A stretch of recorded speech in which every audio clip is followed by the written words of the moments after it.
are listening to I Am Refocused Radio with your host, Shamaya Reed.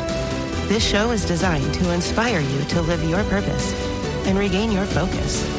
And now, here's your host, Shamaya Reed.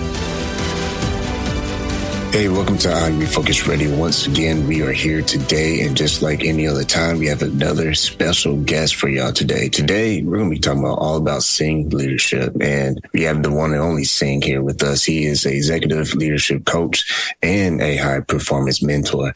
We're going to learn everything about his amazing story because he has, as a visionary leader, he has over 20 years of experience revolutionizing business and building high performance teams.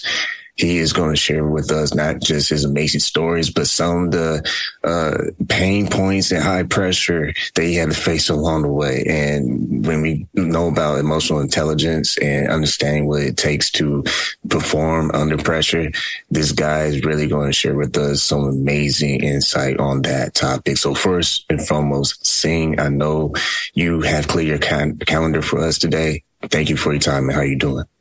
Good, man. Thanks for having me. Yes, sir. I appreciate your time.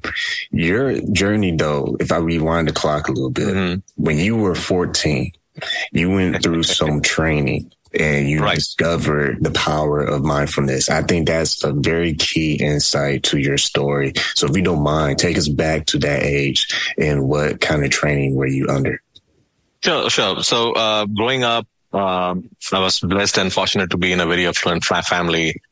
And I was youngest of the three siblings and very hyperactive since very little. So I think I was 3, 4, maybe when my mother introduced me to percussion, Indian percussion. And I got involved in, very seriously involved in classical percussion. That was my way of getting the energy out of me. So by the time I got to 14 years, I finished or completed postmasters in Indian classical percussion, but my anger was still there. Something that was there that I would pick fights, literally. I mean, if you don't say I would pick fight, if you say I would pick fight, if you know what I really mean by that, right? So at that time, because of the relationship my dad had with spiritual group also, he got me introduced to a lama in Tibet. And I got to spend the summer, 2.5, 3 months almost, with him in training of mindful practices.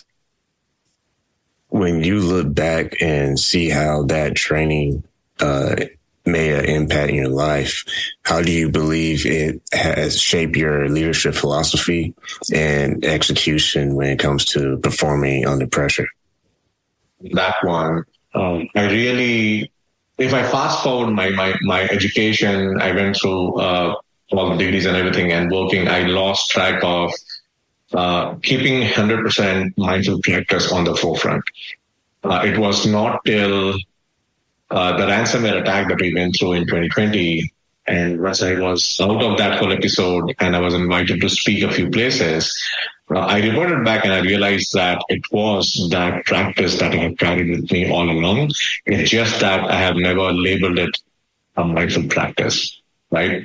So simple things like being present in the moment with your team, giving them that respect to be able to have a conversation, right? Having emotional agility to be able to respond thoughtfully to your emotions, not just reacting all the time. Simple things like especially when you're under stress, you have to make decisions very quickly. Right. And when you have to make decisions, you need that cognitive clarity, which only comes if you can balance your emotions, which then only comes if you're present in a conversation with someone to be able to do that. Right. So after that, in 21, 22, I started looking back in my life. There are multiple episodes like that where I have built teams, very high performing teams in cutthroat environments. And where I really landed was, there is two different parts. If you think about leadership dilemma, right, you will find two different extremes. So one extreme is the relentless dog-eat-dog culture where it's very fast-paced growth environment, right? Everybody is just worried about results, nothing else. Now, the other extreme of that is, Google also tried this and then they had to stop it, is put everybody on a beanbag and let them meditate for a whole day, you lose all the tranquility and results. Right? So my point is that truth lies somewhere in middle, right? The real challenge, especially in modern leadership, is finding a balanced approach to be able to cultivate presence, clarity, and emotional resilience, right? And on top of that, the challenge in today's environment is social media has trained us very well to have our focus for less than 12 seconds. Yeah. Right? No matter which platform you're using. Right? And somebody, I was having a conversation with one of my, a very good friend is my client also, over the weekend. And he's like, I don't get why I start doing something and I just get lost in scrolling something. I'm like, see, this is something very simple. I teach to high school kids all the time. If you ask 3 questions, you'll stop doing a lot of things. Yeah. The first question, whatever activity you start, even if you start scrolling, even if you pick up a pen, the first question you want to ask is, what I am trying to get out of this activity. Yeah. Right? Yeah, I was going to say, because when you are cool under pressure, when you're not allowing your emotions dictate how you respond, because if you're not careful, you end up going blind. So you're moving without any precision. You're just moving randomly. You're just scatterbrained. You're reacting based on how you feel versus on what actually needs to be done. With the training that you had at such a young age, how did you use those tools to remind yourself as you were growing with leadership and responsibilities, to remind yourself to get back to that center, to where you have that cool, collected mind? So that way, when challenges came, there's a story in 2020 that we need to touch on, but when challenges came, you were able to say, you know what? I've been in this same pickle before. Let's not react the same old way that we might have when we were younger.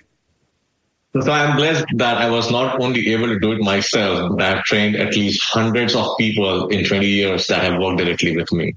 Because what I was going to ask, say 3 questions, right? I always start conversation with 3 questions. What are we trying to get out of this activity? Number 1. Number 2 is, who else can do this activity? Right? And number 3 is, if not activity, then what?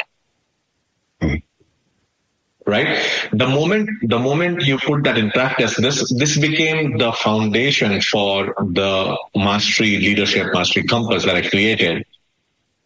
We get so bogged down in everything that we forget to check in with ourselves all the time. Wow. Yeah. Right? And the one simple exercise that I give everyone is think about stop sign. Every time you drive, anywhere you go, you see a red signal or something. Or when you stop doing something, just think about stop. Very simple. STOP. Slow down your thought.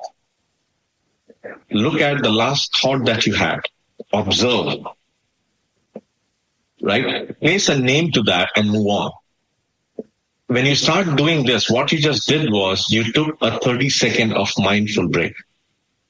To be able to think what was the last thought in your brain, you have to actually focus, right? You have to do something that your brain is not expecting you to do.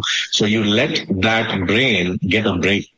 That is what I mean by when I say that you need to develop that resilience to be able to check in with yourself every so often, right? I always recommend people that, set up a timer on your phone every 2 hours, 2 minutes check-in. See, the frustration that I started having in corporate life was 65 to 70% of the time when people come in meetings, right, they are not present. Yeah. Because they're working. They're working on their laptops, they're working on their phones, they're scrolling something, they're responding to that email, everything. And I have proven this with people that 90% of the time, that's the number, 90% of the time, the first 15% of the time that your meeting is scheduled, you are busy thinking about what you did before. Yeah. Right? And the last 15%, you are thinking about the next activity that you have after that meeting. Yeah. Right? So the only time people are present is when there is a loss, when somebody is getting fired, when somebody is getting hurt. So when something negative is there, that's the only time people getting engaged. It's frustrating. Right? Human life is so bigger than just the negative things that we discuss. I want to prove that real quick because you talk about stop signs and when you're driving, the perfect example of that, how people always focus on something negative is if there's a car accident or someone has a flat or whatever, siren, someone got put over. Next time you're driving, notice how everyone slows down, not just because of safety. Because one is for safety, but two is because they want to look and observe what is going on in that moment. And I think that is key. When things happen, we tend to just say, okay, drop everything. I'm going to tune in what's going on. But what I want to say about the signal part that you're talking about, how it allows us to pause and kind of have that mindful thinking. What happens is, when you allow yourself to observe what's going on, it allows you to make the next move with strategy. Because when you're driving, we all doing it all the time from point A to point B. We're paying attention. Well, some of us are trying to. A lot of us run stop signs or traffic lights, but for the most part, people are trying to be alert and they react to those signals that, in a lot of cases, they're keeping you safe, because if you're not, you're just thinking about your destination. But in between those stops or those traffic lights or those lane changes, and that's a good metaphor with life. Sometimes we have to have those stops or those pauses or change of direction, because if we don't, we just kind of just randomly going places.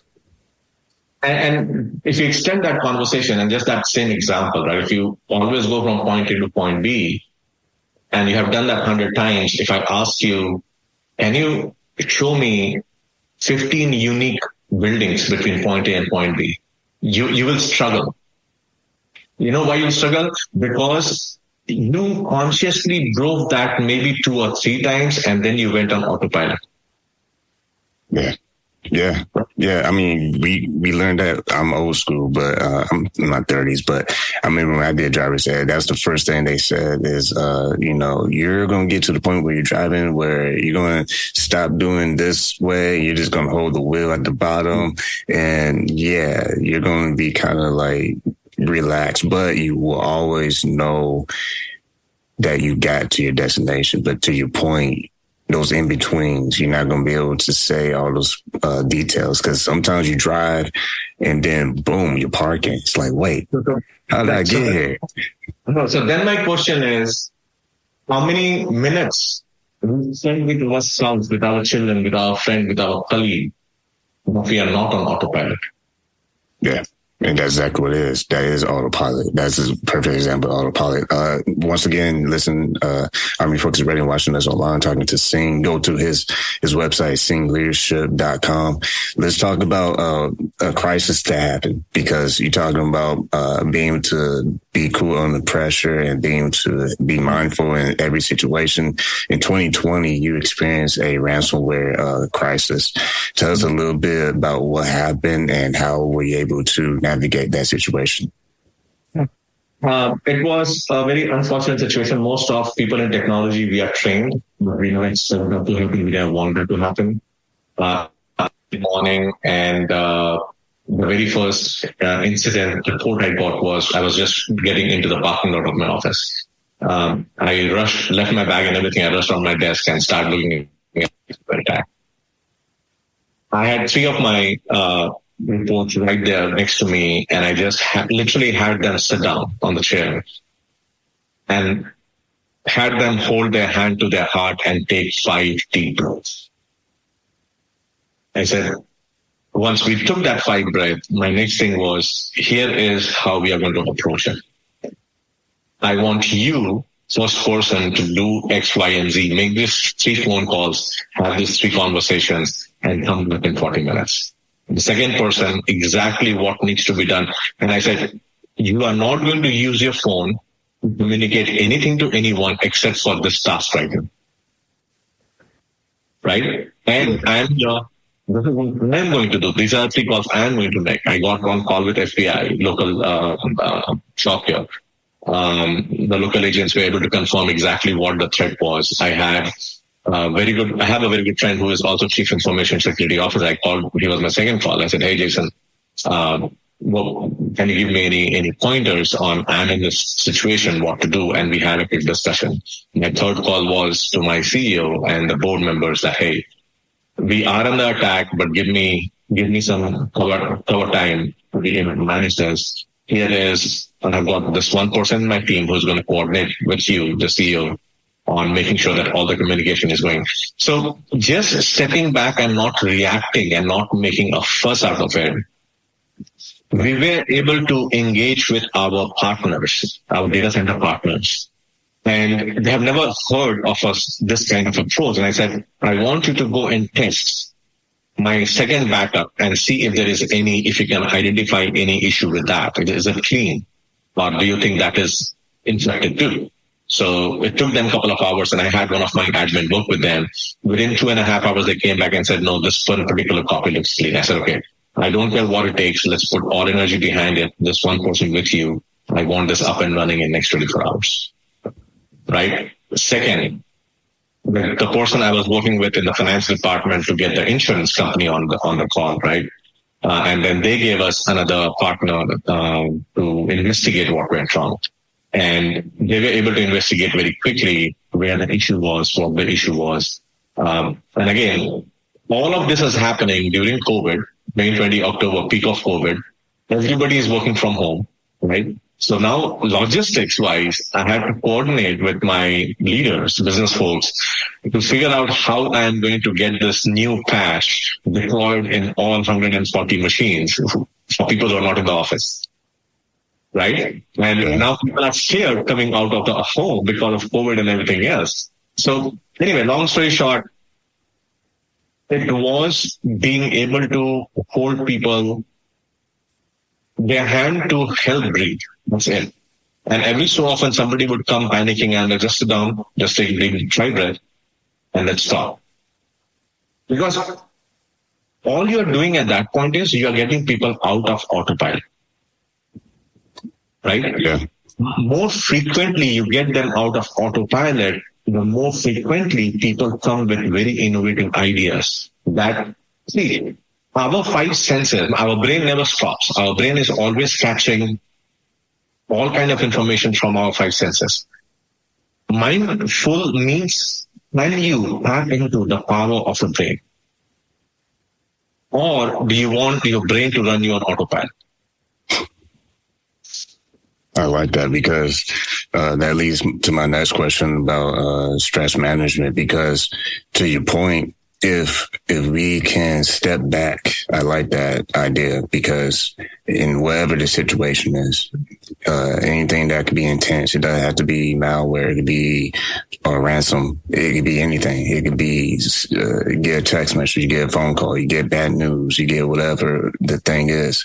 I like the idea of backing up first and kind of catching your breath and say, okay, let's think this through versus, oh my God, like freak out and go crazy like a hurricane. Before you know it, you made it worse because you wasted precious time that could have been delegated to actually observing what actually just happened. Mm-hmm. And that's, you'll see that in a lot of different episodes and serials and everything else, right? I mean, even if you work with cops, I worked with ancillary department in Made in Illinois when I was there. And the very first thing that they train you is actually that, right? When you are at an incident, don't make any rush decisions unless you have all the facts with you. Mm. Yeah. It's about training day in, day out. But then when it comes to us in action, we forget. And the book that is coming out, Ascendancy Action, Ascendancy Awakened, That's a book that's coming out here by end of this week. And I have laid out 4 pillars to it. That is useful for both individuals and teams. And one of that framework that I've created is peptide. So that's passion, energy, emotion. The 3 of them is, I think your question was around stress. So I'm not sure what your question was, but because stress, when we talk about stress, passion, energy, and emotion, when any of those 3 are misaligned, right, it causes certain hormones to be excreted that gives us stress. That makes sense, because if you don't understand the best systems to use, then you're not using anything to organize your next move. And talk a little bit about that, being able to organize yourself to be prepared when crisis or situations come when you have to depend on those value systems that you have installed beforehand, because it's not like you just go through whatever you're going through, life, and all of a sudden you're going to be prepared when it strikes. No, you got to have a game plan before a crisis happens. Touch a little bit about that preparedness. That's a big one, and that's where all this micro practices comes into play. So I have another podcast that it goes live every Tuesday at Pacific noon on the Transformation Network, and my goal is to get the micro practices to 200,000 people in this year. And micro practices are very simple. Like I told about the stop sign. I give you that example of stop sign, right? I give a lot of different practices in those sessions. Another very good example is box breathing. Box breathing specifically is helpful when you think you are stressed. Anytime you think you are stressed, and it's very simple. 4, 4, 4, 4. 4 times you count 4, right? So you inhale for count of 4. You hold your breath for count of 4. You exhale for a count of 4, and then you hold for a count of 4. If you do this 4 times, there are 3 things biologically that happens in your body. Okay. Your heart stops racing. Yeah. Right? If you are sweating, you will stop sweating. Yeah. And the moment you focus on your breath for that period of time, it's about 36 seconds, or maybe 52 seconds, depending on how long breath you can take in 4 counts. You are giving oxygen directly to your brain without having the brain to do anything else for you. Yeah. Yeah, I have many people mention the box breathing, and I do that myself. It's funny because if you just use it just almost like exercise, you don't have to be a power lifter or something crazy like that. But if you just kind of make it part of the norm of what you do, like make it super easy. Like if you go home and you open a can of pop, soda, wherever you come from, and however you say it, that's part of your routine. That's what you do. But if you use tools like that, the box breathing, and just make it a norm, like even if like you wake up in the morning and just kind of practice it when you're taking a shower or whatever, you're driving to work, that's a great tool to just kind of use, because when you are in a situation, it's almost like it naturally triggers you to kind of do that. Because if you look at an athlete who does it, their sport professionally for a living, they don't just practice every now and then. No, because when there's crucial moments in the game, when the game is on the line, 0.5 seconds left, they are utilizing all the things that they have been doing in the practice behind the scenes, because the stage is just is magnifying whatever you were practicing on behind the scenes when no one's watching. Right. Absolutely. And another big one, it will be a miss if I don't mention it. Just like micro practices, there is something called micro journaling, gratitude journaling. And a lot of people, so one stigma around mindful is that you have to go to a retreat. No, you don't have to go to a retreat. Or you have to go to some mountain to get some. No, you don't have to do anything. You start doing this micro practices and you'll see how your life changes. And one of the key things is gratitude journaling. If you get in a habit of writing, see, I'm talking to you, I have got these cards all around me, index cards. So my practice is so involved with gratitude that every conversation that I start, like before I jump on a call with you, I wrote 3 things that I'm thankful for. Once I finish the call, I'll write 3 things that I was thankful for. Right? I'm thankful to be having an opportunity to give this knowledge I have to others. I'm thankful to be blessed to have the knowledge that can improve others. Right? I'm thankful that today all my technology is working perfectly. I don't have to worry about it. So my point is, if you start thinking about minor things, you don't have to write a book. You don't have to write a journal. Right? Journaling means you just write 1 or 2 things that you are thankful for. So I was thankful for I got parking lot in front of the shop so I didn't have to walk in the rain. Yeah. A lot of it, when you think about it, is just keep it simple, man. Sometimes we try to overcomplicate life and we want to get too deep and we want to find all these magic formulas. And I mean, there's some things where it takes a lot of research and a lot of execution, but on the normal day-to-day life, it's really just the minor things you're doing. It's the small details that make up who you end up becoming. And there's one thing I want to touch on before we sign off, because I know this is a good conversation, but last thing I want to address is real quickly, talk about how we can tell when we are making progression in life versus when we are declining. Because when a person has potential to do something, it's up to them to live up to that expectation. No one's going to live your life for you. What is some of the key insight that you can share with the audience that they can use to measure their self-awareness on their ability to keep making progress in life and being able to use that tool to say, okay, let's be real. There's some things I need to address in order for me to get to the next level. So, 2-part answer. One part is mindset.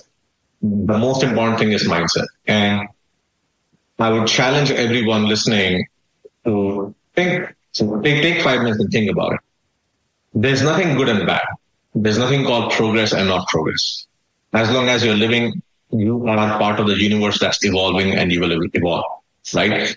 The question is, we feel we are not progressing. We think we are not progressing when the results that we see are not to what we expect and anticipate, right? And I learned from someone almost 20 years back that life is nothing but an unending sequence of experiments, right? If you look at the definition of experiment is you do an activity to get a result.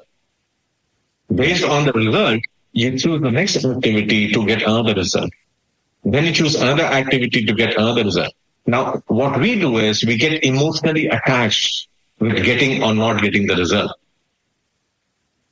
That's good. Right? So the moment what we have to get emotionally attached to is the activity, because that's all we can do. If it did not give the result we want, I'll keep doing something different till I get the result I want. But no, people get latched on, oh, I did not get the job, I should be worthless. No, you have worth of you. And I'll give another example. So I teach on progress from the stage. In one of the workshops, I was talking about my progress framework. So purpose, reflection, organizing, grit, resilience, empowerment, support, and self-improvement. So it brings all collectively a human where it is. And in that, I gave the whole talk and said, why you need to have a purpose. You have to reflect back and see where you're going with the purpose. You have to organize your life, and we went on. And after the talk was over, we had Q&A and one lady asked that, hey, Singh, I love it what you're saying. I want to do it, but I'm the sole bread earner. I have to travel as a nurse. I travel almost 2.5 hours every day. So I don't know where I can get this time to be able to reorganize my life to get to purpose. I said, hold on. Listen to what you just said. You travel for 2.5 hours. What do you travel? Oh, I drive. Okay, so what do you listen? What do you do when you're driving? I listen to news. I listen to something. I said, do you realize that 2.5 hours you can listen to something that adds to what you want to do? Yeah. Yeah. Is what they say is how you use your time or don't use your time. But it gets right to the point where you're saying about focusing on activity. My dad always talks about the point of don't be emotional, because being emotional is your worst enemy. It is the threat to every accomplishment that you can achieve, because, man, that's a whole nother show. But I have to say this one last point. Emotions, they're normal. But what makes them not normal is when you dwell in the emotional state, because it goes back to what we talked about earlier in our discussion about managing crisis. You don't have time to just be emotional. At some point, you have to step back and observe what is actually going on. It's almost like the perspective of someone who's on the runway versus the pilot who can look down and have an overview. And sometimes we got to have that overview perspective versus being down the runway, because there's some things that you can see above the ground from a bigger picture versus when you're too close to the situation and you're just missing out on some of the details. Yeah. And those are the two things. I mean, if we can control the mindset and we can get detachment from the result and get more attached to the activity, that does phenomenal change, transformation in people's life. Man, great masterclass. I'm going to be listening to this podcast episode myself, because I think it's just a great emphasis on just the small details of life. And sometimes we allow what we feel is progress or not progress to be more of a distraction, because it's one thing to overkill on observing your life versus just getting the game, getting the field. You know, like, just go. Like, imagine if you're the best player in the whole world, but you're just thinking about the play. No, the coach is yelling at you. No, just make a move, because that's where your greatness is your next move, what you're doing right now in the moment, not what you're thinking about, not where you pity party about. It's about what you're doing. Are you turning the page? Are you getting it done? Are you moving on? And so as we say that, it's time for us to move on. But you've been listening to Refocus Radio and watching us online, talking to our guest, Singh. Go to his website, singhleadership.com. He's an executive leadership coach and high performance mentor. Like always, man, I want to say thank you for your time.